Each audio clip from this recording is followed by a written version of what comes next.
Talk about your nickname, County Road 46. Yeah, that was pretty entertaining to hear. I think it started because before every game, I think it originally started with Ryan Kelly. That's kind of a nickname I had given him, was Interstate 70, and I think Derek kind of played off of that, and it was nice to hear him say those things. That was funny. Talk about your play on special teams, and you try to make the most of every opportunity on gym. Yeah, no doubt. I love special teams, and I take a lot of pride in playing it. I think to be a good special teams player, it's all about want to and effort, and that's something I really pride myself in, and try to do a good job of that this year. How did you playing days at Hoover prepare you for now?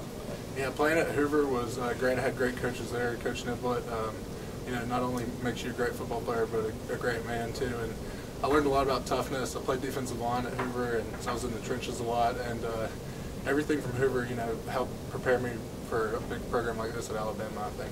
Having played a little D-line in the past, when you see what this defensive line is accomplishing this season, can you just talk about what it's like watching that up close?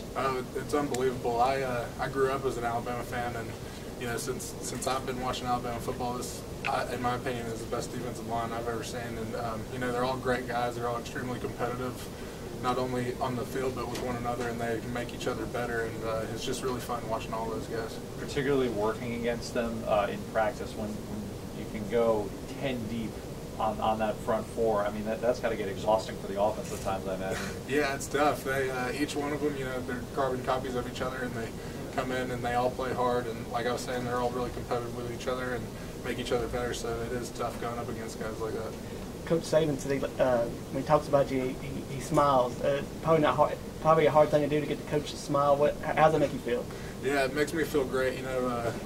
Looking up to a guy like Coach Saban and the man he is, and somebody that I kind of strive to be like, and hearing him say those type of things about you, it kind of warms your heart, and it's really awesome to hear those type of things from a guy like that. Talk about catching a touchdown pass this year and how that feels. Yeah, a memory I'll always have. Getting the opportunity to score a touchdown and celebrate with your teammates like that afterwards, and Bryant Denny, and especially growing up as an Alabama fan, it's something I've always dreamed of and something I'll always remember. So what does this senior game mean to all of you in your class? It means a lot. I was just talking to a friend a minute ago, and being here 5 years and senior night coming up, it makes us think back on memories we've made with each other, a couple championships, and it's a time I think that we can all reflect and really think about what this university's done for all of us and everything. And what do you think this class's legacy will be left behind? I think we're just working hard each day, week by week, to just leave a dominant, sort of physical, tough team that nobody really wants to play, and I think we're still working to do that every week. At this point in the season, I mean, you guys have positioned yourself to make a run here, and having been on championship teams before, what's the message at this point in the season from the older guys to the rest of the team?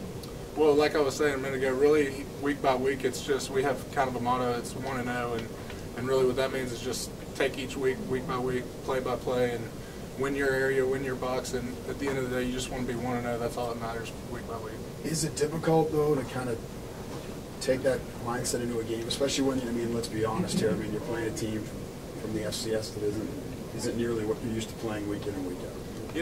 I really don't think that here at Alabama that's kind of instilled in you that, every play matters.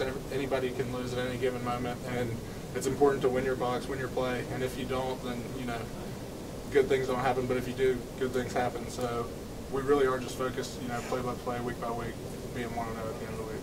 I know you guys keep it focused in-house on what you guys need to do each week, but, particularly going into a match with an FCS team, Auburn almost got beat by one earlier in the season. I mean, did guys see that as sort of a wake-up call for this game, that, hey, on any given Saturday?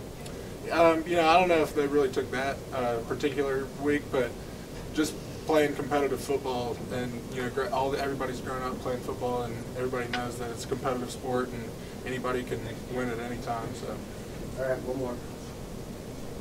Has it dawned on you this will be the last game you play at Bryant Denny? Hasn't really sunk in. I think it'll be kind of a bittersweet thing when I leave the field Saturday night, and it's going to be something that I'll hold close to me for a long time.